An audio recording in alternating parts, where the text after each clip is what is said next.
Hello बच्चों, तो आज हम आप लोगों को पढ़ाने वाले हैं क्लास 12 केमिस्ट्री का एक इम्पोर्टेंट लॉन्ग आंसर, जो कि आपका बहुत ही इम्पोर्टेंट लॉन्ग आंसर है। कई सनों से पूछा जा रहा है, इस बार भी इसके आने के चांसेस हैं। तो जो लॉन्ग आंसर है 2018, 19, 20, 22 और 23 में पूछा गया था। यानी कि जो नाइट्रिक अम्ल बनाने की ओस्टवार्ड विधि है, ये मोस्ट इम्पॉर्टेंट विधि है, यानी कि मोस्ट इम्पॉर्टेंट लॉन्ग आंसर है। लॉन्ग आंसर में आपको कितना लिखना होता है? सिद्धांत लिखना होता है, उसके बाद क्रियाविधि लिखनी होती है, फिर उसके बाद एक छोटा सा फिगर बनाना होता है, फिर विधि लिखनी होती है, थोड़ी सी रिएक्शन लिख देनी होती है। आपका पाँच नंबर का लॉन्ग आंसर पूछा जाएगा, वो आपका कंप्लीट तैयार हो जाएगा।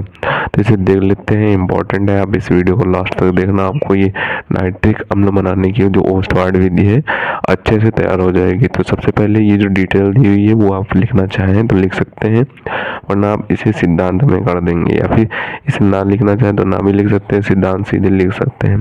तो जो डिटेल दी हुई है इसमें क्या दिया हुआ है? औद्योगिक स्तर पर जो नाइट्रिक अम्ल है, नाइट्रिक अम्ल को ओस्टवार्ड विधि द्वारा बनाया जाता है। इसे नाइट्रिक अम्ल बनाने की आधुनिक विधि भी कहते हैं, यानी कि जो नाइट्रिक अम्ल बनाने की ओस्टवार्ड विधि है, इस विधि को नाइट्रिक अम्ल बनाने की आधुनिक विधि भी कहते हैं। अब इसके सिद्धांत को देख लेते हैं कि सिद्धांत में क्या दिया हुआ है। तो सिद्धांत में दिया हुआ है कि इस सिद्धांत में प्लेटिनम उत्प्रेरक पीटी की उपस्थिति में 800 डिग्री सेल्सियस पर अमोनिया की क्रिया वायु की ऑक्सीजन द्वारा, यानी कि जो वायु में ऑक्सीजन गैस पाई जाती है उसके द्वारा कराई जाती है, यानी कि जो वायु में ऑक्सीजन के द्वारा कराई जाती है, ऑक्सीजन के साथ कराई जाती है किसकी क्रिया? अमोनिया की क्रिया। कितने ताप पर कराई जाती है? 800 डिग्री सेल्सियस ताप पर कराई जाती है। और किस उत्प्रेरक की उपस्थिति में कराई जाती है? प्लेटिनम उत्प्रेरक की उपस्थिति में कराई जाती है। अब यहाँ पे हमने अमोनिया ले लिया है, वायु की ऑक्सीजन ले ली है, और पीटी जाली यानी कि प्लेटिनम उत्प्रेरक की जाली ले ली है, और 800 डिग्री सेल्सियस ताप लगा दिया है। तो हमें नाइट्रिक ऑक्साइड बन के तैयार हो जाएगा। जो नाइट्रिक ऑक्साइड बन के तैयार होगा और 6 मात्रा में हमारा जो जल होगा, वाटर यानी कि H2O मुक्त हो जाएगा। इसे बैलेंस करने के लिए यहाँ पे आप देख सकते हैं 4N हमने कर दिए हैं, और यहाँ पे भी 4N हो जाएंगे, और यहाँ पे 4 और 6 O है, यानी कि 10 O है। तो यहाँ पे 5 दूना 10 हो जाएगा, तो 10 O या इधर भी हो जाएंगे। और यहाँ पे जो H की मात्रा है वो 4 थी 12 H है, और यहाँ पे 6 दूनी 12, यहाँ पे 12 H है। तो सभी यहाँ पे बैलेंस हैं, जो भी एलिमेंट्स दिए हुए हैं वो सब बैलेंस है। अब इसकी क्रियाविधि देख लेते हैं, उसके बाद इसे फिगर को समझेंगे और विधि को भी समझेंगे। तो क्रियाविधि में क्या दिया हुआ है उसे देख लेते हैं। तो क्रियाविधि में दिया हुआ है कि सर्वप्रथम नाइट्रिक ऑक्साइड को वायु की ऑक्सीजन द्वारा ऑक्सीकरण करके NO2 नाइट्रोजन डाइऑक्साइड, यानी कि जो NO2 है इसी को बोलते हैं नाइट्रोजन डाइऑक्साइड, प्राप्त करते हैं। किसके साथ? नाइट्रिक ऑक्साइड, यानी कि NO के साथ, नाइट्रिक ऑक्साइड के साथ वायु की क्रिया कराएगी, ऑक्सीजन की क्रिया, वायु की ऑक्सीजन द्वारा क्रिया कराएगी, तो हमें नाइट्रोजन डाइऑक्साइड प्राप्त हो गया। अब यहाँ पे N भी बैलेंस है, और O 2 यहाँ पे है और 2 यहाँ पे है, तो 2 दूनी 4 O यहाँ पे भी हो जाएंगे, तो बैलेंस है। तो अब देख लेते हैं कि आगे क्या दिया है। यहाँ पे नाइट्रोजन डाइऑक्साइड जो प्राप्त हुआ था, इससे क्या बनता है? तो प्राप्त नाइट्रोजन डाइऑक्साइड गैस को जल में अवशोषित करने पर तनु HNO3 प्राप्त हो जाता है, यानी कि जो नाइट्रोजन डाइऑक्साइड प्राप्त हुआ था उसे जल में, यानी कि H2O में अवशोषित करने पर हमें क्या प्राप्त होता है? सबसे पहले हमें प्राप्त होता है सांद्र HNO3 प्राप्त होता है, सांद्र HNO3 प्राप्त होता है, साथ में HNO2 भी प्राप्त होता है।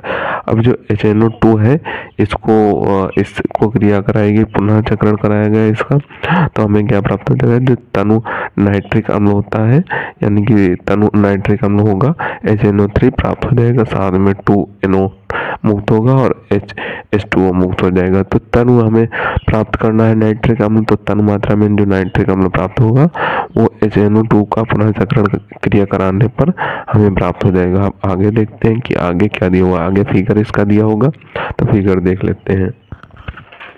तो अभी हमने आपको इसकी क्रियाविधि समझा दी हुई है, तो अब इसके फिगर को समझ लेते हैं। तो फिगर में जो दिया हुआ है ये उत्प्रेरक कक्ष, ये इसका टोटल फिगर होता है जो आपको अच्छे तरीके से पेंसिल से बनाना है। आपको ध्यान रखना है, एक डार्क कलर की पेंसिल आती है वो ले लेनी है और डार्क बनाना है कि आपको सभी दिखना चाहिए, सभी लाइनें दिखनी चाहिए, क्योंकि इसमें हल्का हो जाता है फिर आपको पेपर में जो पेपर का घिसाव होता है उसके कारण फिगर दिख नहीं पाता है, तो उससे नंबर कटने के चांसेस रहते हैं। तो ये इस चित्र में देख लेते हैं कौन सा कक्ष है और इसमें क्या बताया गया है, उसको हमें विधि में लिखना है। जो फिगर में आपको बताया गया है फिगर के अनुसार ही आपको विधि बनानी है। तो फिगर में ये जो है ये उत्प्रेरक कक्ष होता है आपका, और ये जो उत्प्रेरक कक्ष में जाली लगी होती है ये प्लेटिनम उत्प्रेरक यानी कि पीटी जाली लगी होती है। और उत्प्रेरक कक्ष के बगल में ही एक शीतलक कक्ष होता है जो कि इस प्रकार से बनाया जाता है। शीतलक कक्ष के बाद यहाँ पे ऑक्सीकारक कक्ष होता है और ऑक्सीकारक कक्ष के बाद अवशोषक कक्ष होता है। अवशोषक कक्ष में यहाँ पे क्वार्ट्ज के टुकड़े भरे रहते हैं और ऊपर से जल गिरता रहता है, और अवशोषक कक्ष में ही आपका तनु HNO3 का निर्माण हो जाता है। तो इसी तरीके से इसकी विधि लिखनी है। विधि में क्या लिखना है उसे देख लेते हैं। तो विधि के हिसाब से आपको फिगर भी समझाते चलेंगे और विधि भी लिखते चलेंगे। तो विधि में क्या दिया हुआ, विधि में दिया हुआ है कि इस विधि में 1 भाग अमोनिया यानी कि 1 भाग अमोनिया हम लेंगे तथा 8 भाग शुद्ध वायु के मिश्रण को लगभग 800 डिग्री सेल्सियस ताप पर उत्प्रेरक कक्ष में प्रवाहित करेंगे और 8 भाग वायु के लेंगे यानी कि ऑक्सीजन के 8 भाग लेंगे। यहाँ पे हमने 8 भाग ऑक्सीजन ले ली है और 1 भाग NH3 यानी कि अमोनिया ले लिया है। अब अमोनिया ले लिया है, अब इस कक्ष में प्लेटिनम उत्प्रेरक की जाली लगी होती है, जैसा कि यहाँ पे दिया हुआ है। इस उत्प्रेरक कक्ष में अमोनिया और 8 भाग वायु को प्रवाहित करेंगे।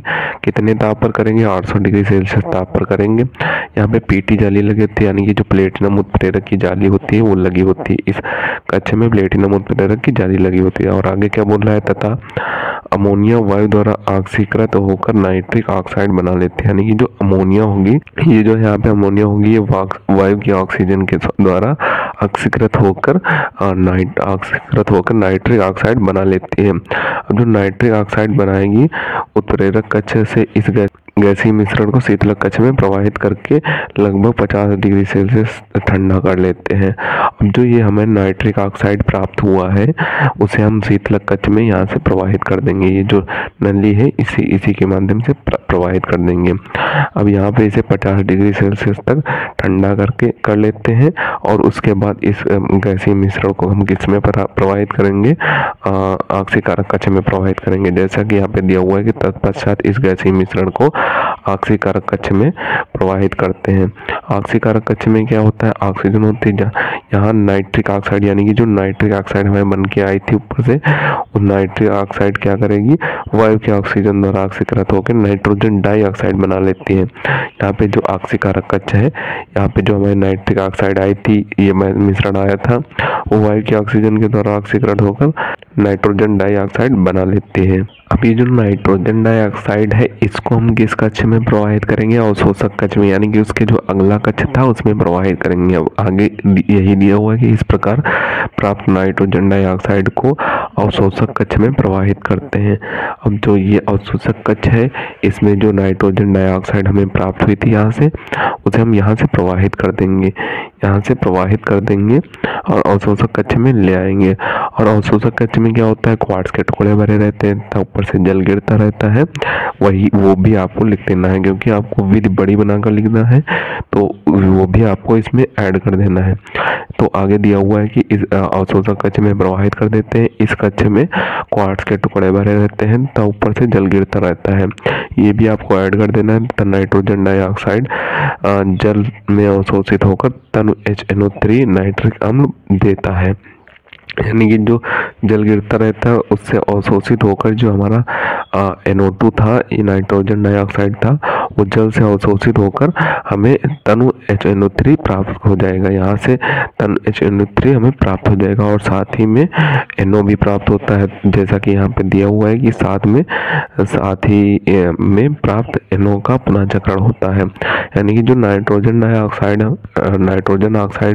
नाइट्रिक ऑक्साइड हमें प्राप्त होगी उसका पुनः चक्रण होने लगेगा, यानी कि जो साथ ही में नाइट्रिक ऑक्साइड हमें प्राप्त होगी उसका पुनः चक्रण होने लगेगा। तो यही थी फिगर के हिसाब से आपकी विधि आपको बनाकर लिखनी है। विधि आपको रटना नहीं है, इसी फिगर से आपको बनाकर लिख देनी है। अब फिगर से हम आपको एक बार जल्दी फिर से विधि समझा देते हैं। आपको 1 भाग अमोनिया और 8 भाग वायु के ऑक्सीजन को लेना है।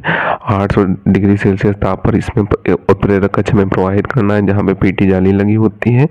और उत्प्रेरक कक्ष में ये क्या बना लेगी, नाइट्रिक ऑक्साइड, अमोनिया वायु के ऑक्सीजन के द्वारा क्रिया करके नाइट्रिक ऑक्साइड बना लेगी। और उस गैसीय मिश्रण को यहाँ पे शीतल कक्ष में लाना है, जहाँ पे इसको 50 डिग्री सेल्सियस ठंडा कर लेना है। 50 डिग्री सेल्सियस ठंडा करने के बाद उसे ऑक्सीकारक कक्ष में प्रवाहित कर देना। ऑक्सीकारक कक्ष में ऑक्सीजन से क्रिया करके नाइट्रिक ऑक्साइड, ऑक्सीजन से क्रिया करके नाइट्रोजन डाइऑक्साइड बना लेता है।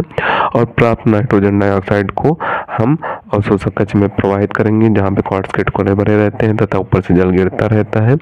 और यहाँ पे जो जल से अवशोषित होकर नाइट्रोजन डाइऑक्साइड तन HNO3 दे देगा और साथ में ही NO का पुनः चक्रण होने लगेगा। तो यही इस फिगर का इसी फिगर को आप अच्छे तरीके से तैयार कर लें। फिगर से आप विधि बना सकते हैं। तो फिगर को 1-2 बार आप बनाकर देखेंगे तो उससे आप विधि बना सकते हैं आराम से। अब इसकी जो रिएक्शंस दी हुई हैं उन रिएक्शंस को देख लेते हैं। और इसका एक शोधन और सांद्रण भी लिखना होता है, वो लिखना चाहें तो भी आप लिख सकते हैं, ना लिखना चाहें तो ना भी लिख सकते हैं। और इसकी रिएक्शंस आप लिख देंगे। तो रिएक्शन देख लेते हैं। तो सबसे पहले देखेंगे कि नाइट्रिक अम्ल का शोधन व सांद्रण देखेंगे। उसके बाद इसकी कुछ रासायनिक समीकरण यानी कि जो रिएक्शंस होती हैं वो आपको लिखनी होती हैं। तो आप ये शोधन व सांद्रण लिखना चाहें तो आप लिख सकते हैं, वरना आप इसे विधि में भी ऐड कर सकते हैं। शोधन व सांद्रण करके आप इसे विधि में ऐड कर सकते हैं। अगर आप लिख देंगे तो आपके लिए बेस्ट होगा। तो इस शोधन व सांद्रण में क्या दिया होता है, शोधन व सांद्रण में दिया होता है कि नाइट्रिक अम्ल के जलीय विलयन का प्रभावी आसवन करने पर 68% सांद्रता वाला HNO3 नाइट्रिक अम्ल प्राप्त होता है तथा सांद्र H2SO4 द्वारा निर्जलीकरण करने पर 98% नाइट्रिक अम्ल प्राप्त होता है। यानी कि जो नाइट्रिक अम्ल है इसका जलीय विलयन से क्रिया कराने पर जो प्रभावी आसवन है वो कराने पे जो हमें नाइट्रिक अम्ल प्राप्त होगा, HNO3 प्राप्त होगा, वो हमें 68% वाला प्राप्त होगा। और जब इसकी क्रिया सांद्र H2SO4 के द्वारा निर्जलीकरण कराया जाएगा तो हमें कितने परसेंट, तो हमें 98% वाला नाइट्रिक अम्ल प्राप्त होता है। तो यही आपको शोधन व सांद्रण में लिखना होता है। अब नाइट्रिक अम्ल की जो रासायनिक समीकरण होती है ये आपको लिखनी होती है। ये लास्ट पार्ट होता है लॉन्ग आंसर का, तो इसे हम आपको लिख कर बता देते हैं। तो इसमें क्या दिया हुआ, आयोडीन के साथ सबसे पहले क्रिया करानी है, उसके बाद जिंक के साथ क्रिया करानी है, टिन के साथ, टिन धातु के साथ करानी है, कॉपर के साथ सांद्र नाइट्रिक अम्ल की क्रिया करानी है। तो यही आपको सभी की क्रिया सांद्र नाइट्रिक अम्ल के साथ करानी है, यानी कि नाइट्रिक अम्ल के साथ करानी है। आयोडीन को आप आई से प्रेजेंट करते हैं। तो आयोडीन के साथ जब नाइट्रिक अम्ल की क्रिया कराई तो हमें 2 मात्रा में आयोडीन लेना पड़ा और 10 मात्रा में हम नाइट्रिक अम्ल लेंगे। और जब क्रिया कराएंगे तो हमें NO2 यानी कि नाइट्रोजन डाइऑक्साइड प्राप्त होगा 10 मात्रा में, और हमें H2O प्राप्त होगा और HiO3 प्राप्त होगा। और जब हम जिंक के साथ कराएंगे नाइट्रिक अम्ल की क्रिया तो हमें ZnNO3 का वोल्टाइज प्राप्त होगा और NH4NO3 प्राप्त होगा और 3H2O प्राप्त होगा। जब टिन के साथ यहाँ पे क्रिया कराएंगे यानी कि SN, टिन को SN बोलते हैं, तो SN के साथ जब नाइट्रिक अम्ल की क्रिया कराएगी तो हमें H2SNO3 प्राप्त होगा, 4 मात्रा में नाइट्रोजन डाइऑक्साइड प्राप्त होगा और 1 मात्रा में जल प्राप्त होगा यानी कि H2O प्राप्त होगा। जब कॉपर के साथ क्रिया कराएगी सांद्र नाइट्रिक अम्ल की तो हमें कॉपर को Cu से प्रेजेंट करते हैं। जब सांद्र नाइट्रिक अम्ल के साथ क्रिया कराएगी तो हमें क्या प्राप्त हो गया, तो हमें CuNO3 का वोल्टाइज प्राप्त होगा और 2NO नाइट्रोजन डाई 2 मात्रा में नाइट्रोजन डाइऑक्साइड प्राप्त हो जाएगा और 2 मात्रा में वाटर प्राप्त हो जाएगा। तो यही थी आपकी नाइट्रिक अम्ल बनाने की ओस्टवार्ड विधि। तो आपका ये लास्ट पार्ट था, रिएक्शन वाला लास्ट पार्ट होता है। तो हम आपको एक एक करके सभी के स्क्रीनशॉट देते हैं, आपको अच्छे तरीके से तैयार करना है। 5 नंबर में पूछा जाएगा आपका ये क्वेश्चन, मोस्ट इम्पॉर्टेंट क्वेश्चन है। तो हम आपको एक एक करके सभी के स्क्रीनशॉट दिए देते हैं। तो सबसे पहले आप नाइट्रिक अम्ल बनाने की ओस्टवार्ड विधि का जो सिद्धांत दिया हुआ है उसका स्क्रीनशॉट करें, और जो सिद्धांत की रिएक्शन दी हुई है और क्रियाविधि दी हुई है उसका भी स्क्रीनशॉट करें। अब बचे हुए पार्ट का भी आप स्क्रीनशॉट कर लें। अब आपको फिगर के और विधि के स्क्रीनशॉट दिए देते हैं। तो ये यहाँ पे फिगर दिया हुआ है, सबसे पहले आप फिगर का स्क्रीनशॉट करें और फिगर में आपको ध्यान रखना है सभी को आपको प्रेजेंट करना है। यहाँ पे H2O प्रेजेंट करना है, क्वार्ट्ज कैटेगरी प्रेजेंट करना है, सभी को जैसे लिखा हुआ है वैसे ही आपको लिखना है। अवशोषक कक्ष लिखना है, आक्षेपकारक कक्ष लिखना है, शीतलक कक्ष लिखना है, मतलब कि एग्जामिनर जो चेक करे उसे सबको समझ में आना चाहिए। उत्प्रेरक कक्ष लिखना है, पीटी जाली लिखना है, यहाँ पे आपको NH3 और वायु की ऑक्सीजन लिखनी है। और अब आप विधि का भी स्क्रीनशॉट कर लें। विधि वैसे आपको बनानी होगी, लेकिन आप अगर 1-2 बार पढ़ना चाहें तो विधि को पढ़ सकते हैं। विधि के हिसाब से आपको 1-2 बार पढ़ेंगे तो आपको पूरी विधि तैयार हो जाएगी। स्क्रीनशॉट कर लें इसका भी, बचे हुए पार्ट का भी आप स्क्रीनशॉट कर लें। अब आपको जो रिएक्शन दी हुई है वो शोधन व साधारण दिया हुआ है, उसका भी स्क्रीनशॉट दिए देते हैं। तो यहाँ पे जो शोधन व साधारण दिया हुआ है नाइट्रिक अम्ल का, उसका आप स्क्रीनशॉट कर लें। और जो रासायनिक समीकरण दी हुई है उनका भी आप स्क्रीनशॉट कर लें और बची हुई रासायनिक समीकरणों का भी आप स्क्रीनशॉट कर लें। अगर आपको यहाँ पे 4 रासायनिक समीकरण दी हुई है, अगर आपको 3 भी तैयार हो जाती है तो 3 ज़्यादा से ज़्यादा आपको कम से कम 3 तैयार कर लेनी है। अगर चारों तैयार हो जाती है तो आप चारों लिख सकते हैं, लेकिन आपको 3 तक जरूर लिख देनी है, क्योंकि रासायनिक समीकरण 2-3 आप लिख देंगे तो आपको अच्छे नंबर मिल जाएंगे। तो इसे आपको अच्छे तरीके से तैयार कर लेना है, जो नाइट्रिक अम्ल बनाने की ओस्टवार्ड विधि है। तो मिलते हैं किसी नए वीडियो में नए टॉपिक के साथ, तब तक के लिए धन्यवाद। और अगर अभी तक आपने हमारे चैनल को सब्सक्राइब नहीं किया तो सब्सक्राइब जरूर कर लें, क्योंकि हम इसी तरीके से क्लास 12 से रिलेटेड इंपॉर्टेंट टॉपिक पर वीडियो डालते रहते हैं। और ये जो PYQ की सीरीज़ है इसकी हमारी एक प्लेलिस्ट बनी हुई है, आप वहाँ पे रिएक्शंस और डिफिनीशन और ये जो लॉन्ग आंसर है सभी हमने आपको पढ़ा दिए, तो आप उन्हें जाकर जरूर देख सकते हैं। प्रीवियस ईयर की जितनी भी रिएक्शंस थी वो भी हमने पढ़ा दी है और डिफिनीशंस भी पढ़ा दी है। वो आपको तैयार करनी है, उनसे आपको अच्छे बेनिफिट्स मिलेंगे।